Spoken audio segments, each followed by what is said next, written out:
क्या नहीं लग रहा है कि अपने को नहीं जाना चाहिए?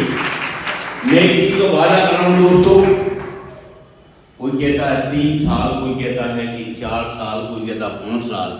मैं ये बोल रहा हूँ, अगर पूरे प्राणों से आपने सुना हो और अगर इस एफईडी में मैक्सिमम लोगों को लेके पहुँच गए तो 6 महीने बहुत है सफलता के लिए।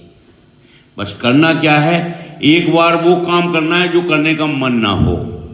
मैंने जैसा कि बतलाया था कि चौबे जी मेरी अपलाइन है, और परम सौभाग्यशाली हैं वो लोग जिनने चौबे जी को सुना, क्योंकि मैंने सुना था और पर विश्वास नहीं किया था कि ऐसा हो सकता है।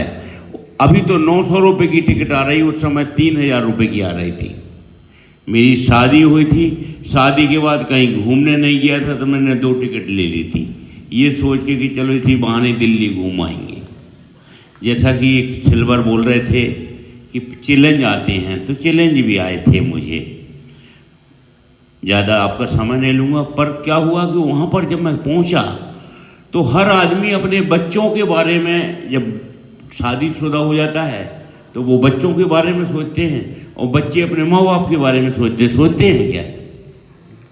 तो हम भी अपने बच्चों के बारे में सोचा कर रहे थे, क्योंकि हमारा एक कजिन जो हमारे साथ पढ़ा था, अचानक उसको अटैक आ गया था, और उसके अटैक आने के बाद मेरे बच्चे छोटे छोटे थे, मुझे इस बात का डर था कि अगर मुझे कुछ हो गया तो कहते 100 चाचा मिलके पापा का रोल नहीं करते। तो मुझे हमेशा इस बात का डर बना रहता था, और मैं हमेशा सुरक्षा ढूंढा करता था, कहीं तो सुरक्षा होगी, कहीं तो सुरक्षा होगी। पर कहीं कोई भी काम में, मैंने दुनिया का ऐसा कोई व्यापार नहीं है, कोई ऐसी सर्विस नहीं है, सब काम किया मैंने, पर लास्ट में मैंने ये पाया जब तक मैं हूँ तब तक ये काम है, मेरे जाने के बाद ये काम नहीं चलेगा।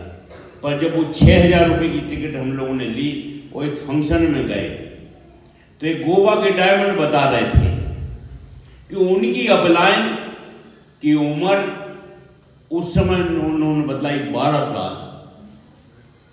तो मुझे बड़ा आश्चर्य हुआ, तो उन्होंने बतलाया कि उनकी अपलाइन गोवा में व्यापार करने गए थे और उन्होंने MBA ज्वाइन कर लिया था। और कुछ लोगों को, जैसे मैंने आपसे बोला कि अगर आप लोग FED में ले जाएंगे, तो कुछ लोगों को वो फंक्शन में ले गए थे और कुछ लोगों को बात समझ में आ गई। भगवान ना करे किसी के साथ ऐसा हो, और एक सड़क हादसे में उन दोनों का देहांत हो गया और उनकी बच्ची बची। और आप यकीन करेंगे, उस बच्ची के नीचे आज की डेट में कई तो डायमंड हैं। और MBA ने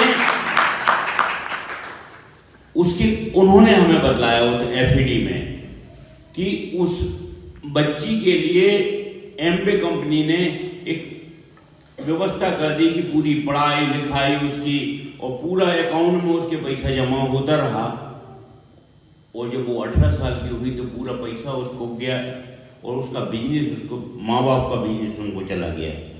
जब मैंने ये सुना तो मैंने ये डिसाइड किया कि अब पलिया जी कुछ हो या ना हो, आप अपने बच्चों को सपोर्ट करेंगे।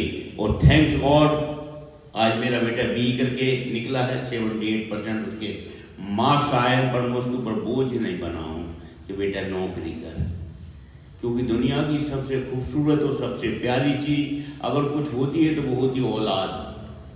पर लोग अपने गुलदस्ते और बर्तन तो घर से बाहर भेजते नहीं, और अपनी औलाद को कैसे बाहर भेज देते, कल्पना नहीं कर पाता हूँ मैं। और मुझे इस बात का डर लगता था कि जिस दिन बच्चे पढ़ जाएंगे उस दिन मुझे उन्हें बाहर भेजना पड़ेगा। और उस डर के कारण मैंने उस FED में, जब ये मुझे विश्वास मिल गया कि इनके साथ हो सकता है तो मेरे साथ क्यों नहीं, और मैंने पूरे प्राणों से काम किया। और 1 साल के अंदर मेरे पास 9 पिने आई थी, 6 पिने। मैं उसी साल में सिल्वर बना था, उसी साल में गोल्ड बना था, उसी साल में प्लेटिनम बना, उसी साल में सफायर बना, और उसी साल में एमराल्ड और प्लेटिनम बताना भूल गया, और फाउंडर प्लेटिनम बना और रिकॉर्ड बन गया।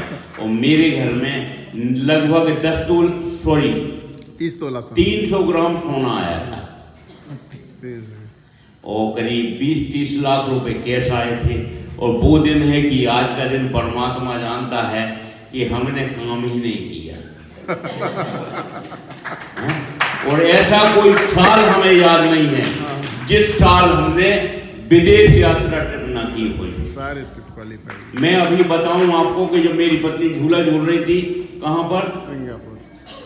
जबलपुर में नहीं, सिंगापुर में। तब मैं बोल रहा था कि थैंक्स गॉड, बहुत बड़ी ईश्वर की जिसकी पास ब्लेसिंग होती है उसको एमबी समझ में आता है। और आप लोग बहुत भाग्यवान हैं कि इसी महीने में एफईडी है। अगर आप लोगों ने एफईडी अटेंड करने का ठान लिया तो मैं तो ये बोल रहा हूँ कि हमारे मेंटर 27 तारीख को मिलेंगे। पर अगर मन बनाना हो कि इसके साथ मेरे जैसी पिन लाना हो तो 12 को खुद चले जाइए और 27 को भीड़ ले जाइए और आप मेरी तरह एंजॉय करेंगे। और थैंक्स फिर से दोस्तों, हैप्पी न्यू ईयर और आपकी ज़िंदगी में हमेशा शुभ शुभ हो।